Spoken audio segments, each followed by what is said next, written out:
नमस्कार मंडळी, अमृतधारा चॅनलमध्ये सर्वांचे सहर्ष स्वागत।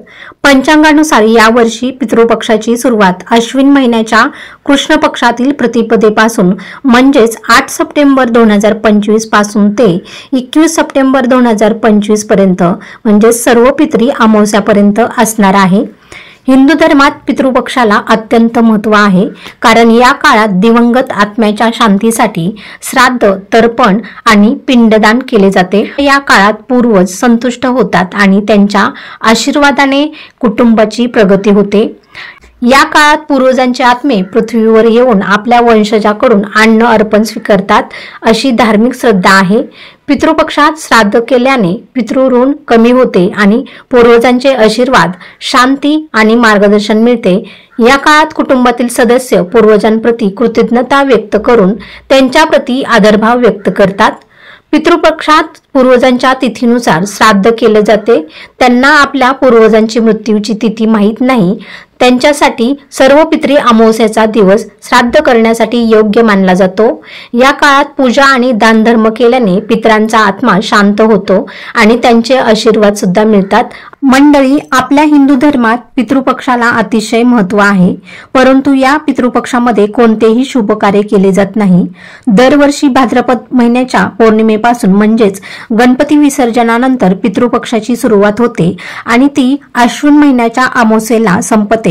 तर या 15 दिवसाच्या काळात पूर्वजांसाठी तर्पण, श्राद्ध, पिंडदान केले जाते, जेणेकरून आपल्या पूर्वजांच्या आत्म्याला शांती मिळते, तसेच पितृदोषापासून मुक्तता सुद्धा मिळते।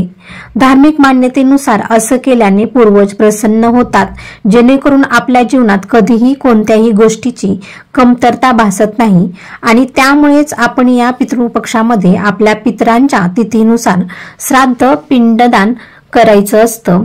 तर पितृपक्षाचा हा 15वाडा अत्यंत महत्त्वाचा आहे, त्यामुळे या 15 दिवसात आपल्याला काही नियम सुद्धा पाळायचे आहेत, कारण हे पितृपक्षातील 15 दिवस आपल्या पूर्वजांना समर्पित असतात आणि त्यामुळेच आज या व्हिडिओमध्ये तुम्हाला अतिशय महत्त्वाची माहिती ऐकायला मिळणार आहे।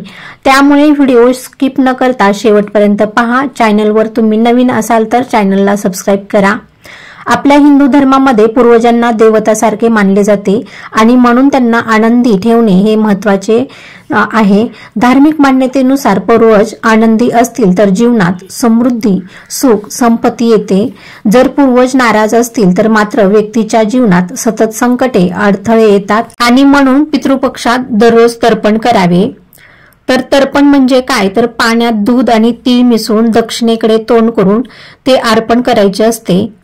परंतु तुमचे जर पालक जिवंत असतील तर हा नियम लागू होत नाही। जर आई वडील हयात नसतील किंवा दोघांपैकी एक हयात नसेल तर म्हणजेच जिवंत नसेल तर त्यांनी या पितृपक्षात तर्पण द्यावे।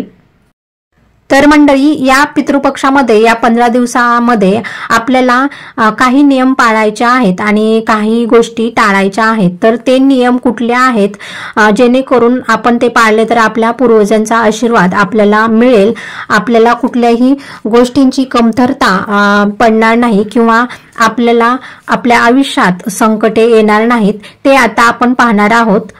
व्हिडिओ स्किप करू नका। या पितृपक्षामध्ये आपले पूर्वज जे असतात ते मृत्यूलोकातून पृथ्वीवरती कोणत्या ना कोणत्या रूपामध्ये येत असतात। म्हणूनच आपल्याला या 15 दिवसांच्या पितृपक्षामध्ये गायीला भाकरी खाऊ घालायची आहे।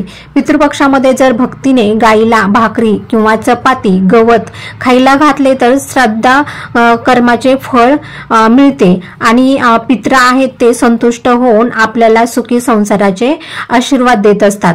तर मंडळी, दुसरं महत्त्वाचं म्हणजे या पितृपक्षात संध्याकाळी दक्षिणेकडे तोंड करून पूर्वजांच्या नावाने एक दिवा दररोज लावायचा आहे। तर दक्षिण दिशेलाच हा दिवा का लावावा, तर धार्मिक मान्यतेनुसार आपले पूर्वज दक्षिण दिशेकडून पृथ्वीवरील त्यांच्या नातेवाईकांकडे येत असतात, ज्या दिवशी पूर्वजांचा श्राद्ध सोहळा केला जातो, त्यामुळे दक्षिण दिशेलाच दिवा लावावा। तिसरं महत्त्वाचं म्हणजे या पितृपक्षाच्या 15 दिवसात घरात कुठलेही शुभ कार्य करू नये, जसे की लग्न, गृहप्रवेश, अगदी मुलगी पाहायला सुद्धा जाऊ नये। पितृपक्षात या गोष्टी करू नयेत, कारण पुढे खूप अडथळे येतात असं म्हटलं जातं. तर कुठल्याही नवीन कामाची सुद्धा सुरुवात या 15 दिवसात केली जात नाही.